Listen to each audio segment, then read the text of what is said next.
All right, so here we are, Jess and Nick. Hi. I'm really glad that he's joined me for this project, because he's a lot smarter than I am. No, I think I've just seen more Star Trek than you. Fair enough. So, now we are up on Coming of Age and Heart of Glory, which I keep wanting to call Heart of Gold. It's not written by Neil Young. No, but I would love to see an episode about a Klingon hooker with a heart of gold. Yeah, well, hopefully when they make a new Star Trek series, that'll come up. Yeah, Captain Worf. Yeah. Do it. Oh yeah, Captain Worf. Do it. Anyway, Coming of Age, Wesley's taking the Starfleet exam. The Starfleet SATs. Yeah.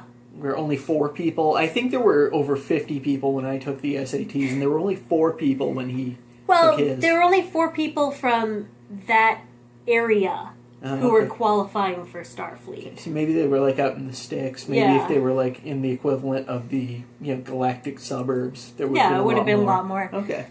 So it's 2 girls. One of them was a Klingon. No, Klingon. Vulcan. Yes. And one humanoid. Mm-hmm. And then Mordock, who was a Mordock. He was a thing that had a thing to breathe. He had an inhaler. Yeah. Yeah. Yeah, so he's like me, an asthmatic. He's an asthma creature. Asthma alien. Yeah. Asthmite. Asmalian? Asmalian. Asmalian. That works. Okay. Yes. So, and Wesley. And Wesley. And it's fairly obvious through the whole thing that Mordock and Wesley are like neck and neck. Mm-hmm. Well, they keep saying that Mordock and Wesley are neck and neck. I mean, that was kind of a odd choice by the guy who's proctoring the test. Proctoring? Is that the right word? Yeah. Yes. He's just like, oh yeah, only one person's got to get in, and it's Wesley or the asthma guy. Yeah. You two girls, don't bother. Yeah, you're not going to catch up. Yeah. Anyway. So, the B plot, I thought, was a little more interesting. One of Picard's old friends calls him up and says, "Hey, Picard, I noticed that there's, he's an admiral. Awesome costumes for admirals, by the way. I don't remember if I said that before, but I love them with gold piping and shit. Awesome."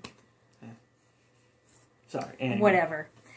So, he calls Picard up on the screen phone, which is obviously the same as a phone. And is like, "There's a problem with your ship. I'm going to send this asshole to check it out." Oh yeah, Mr. Bureaucratic asshole himself. Yes, Remick. Remick investigates the problems on the Enterprise. Yes. He is a douche, and he interviews the whole crew, trying to get them to say something bad about Picard. And it's really obvious what he's doing. He's not subtle. No. He's also very loomy. When he's on the bridge, he's just kind of like staring over people's shoulders. He's like, "Ignore me. Don't worry. Everything's fine." Yeah.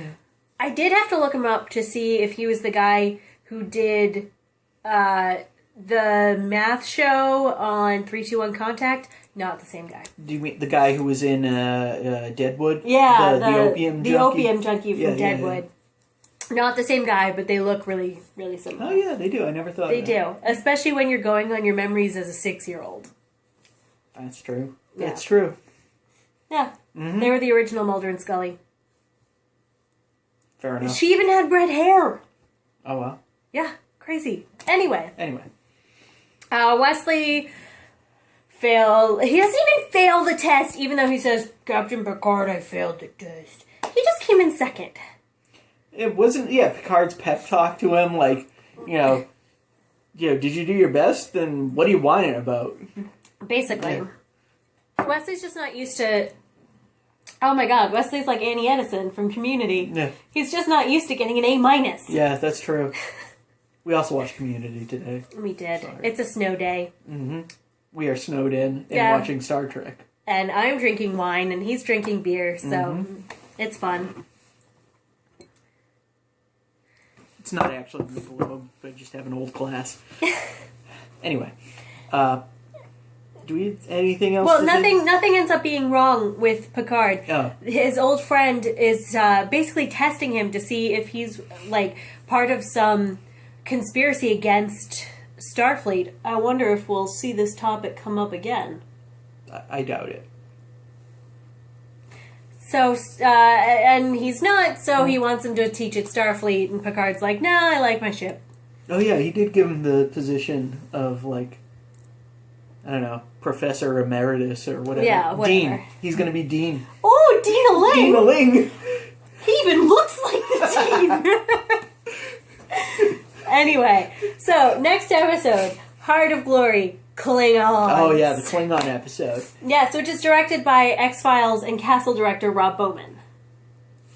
Another... She's good. I know my X-Files directors. Yeah. I also enjoyed Castle. Even though Castle was the same every single week, I enjoyed Castle. It's Nathan Fillion. Exactly.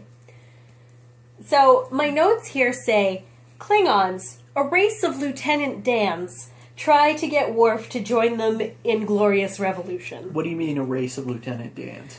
I mean that in Forrest Gump, Lieutenant Dan was all, my father died in war, his father died in war, his father died in war, I need to die in war. That's what these guys were like. Yeah. They were just after battle, and they wanted to die in glorious battle. And it did really seem like, when the, like, I don't know, the official Klingons, the like, bounty hunters come to rein them in or whatever, flies in, was very, very, adamantly against the whole, let's go off to battle type of thing. So yeah, it seems like the Klingons have mellowed out. Yeah. As a whole. They realize that peace with Starfleet or the Federation is more advantageous than fighting them all the time. I mean, you can't really have a race of people if all of your dudes are dying. That's true. It's hard. I mean, I always enjoy the hell out of Klingon episodes. Just, I don't know. Well, this was like our Worf feature story. That's true. I mean, yeah, this is what, 20 episodes in? Is this something like that? Some 20 episodes into the first season, and Worf has more. This is the first time Worf has more character development beyond, I'm a Klingon. This is not the Klingon way, Captain.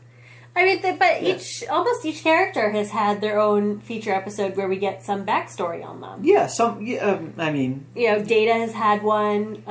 Troy had one with her mother. Her mother. Who was horrible. Well, we won't bring her up. No, I mean, we've had a little bit of character development with Tasha, kind of in bits and pieces, learning about what her childhood in Homeland was like. Although, there was it... Yeah, it must have been that last episode, the one with... the Starfleet SATs, because Wesley was asking Worf about, the psych evaluation tests, and Worf, talking about fear and stuff like that. Yeah. So it was a little bit in the last episode, but even still, that's like 19 episodes into the first season. Yeah, and this was Worf's feature. Yeah. Where he proves to be loyal to Starfleet and the Federation. Yeah. And not to... What the Klingons feel is in their blood. Which is a really tricky concept that I don't think Star Trek handles all that well. That there's some sort of innate difference between the Klingons and people.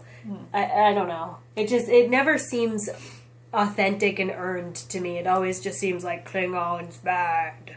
Except for Worf. Although I haven't met a sympathetic Klingon except for Worf yet. Well, we're still on the first season, so... We are still on the first season. Maybe one will come up. I hope so. Yep. I believe that's... That's it for this video. Yeah. And we will move on.